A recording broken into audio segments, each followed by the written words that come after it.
Hey everybody, thanks for watching. You're looking at the reflection of my cool kind of peachy orange shirt in here. But more importantly, you're looking at a Hamilton Beach portable, cordless, rechargeable can opener. Hands-free, this thing will zip around the can that you put it on. It is not a USB or a battery powered thing. It is rechargeable via internal batteries, and there's a little cord there, so it has its own proprietary cord.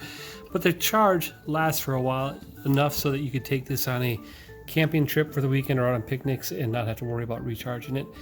And that's better than any kind of a battery operated one. Let's take a look at this in detail. It has a real sharp blade under here. It is small. I think the dimensions are around 8.5 by 5 by 6 inches. Weighs a few ounces. But let's try it out on a can of gravy train. So we're just gonna put the magnet on the center, push the top in to seal it.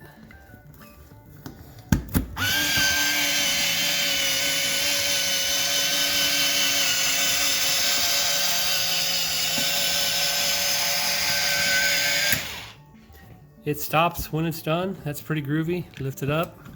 The magnet should take the lid, and there we go. We're ready for company. So that's just it. It's a cool, useful kitchen gadget, and I love kitchen gadgets. If you want to learn more about this product, I'll put a link down in the description below, or you can go to Amazon and learn more about it, or perhaps purchase one for yourself. This, again, is the Hamilton Beach 76501G. It's a rechargeable, cordless, hands-free can opener. Thanks for watching.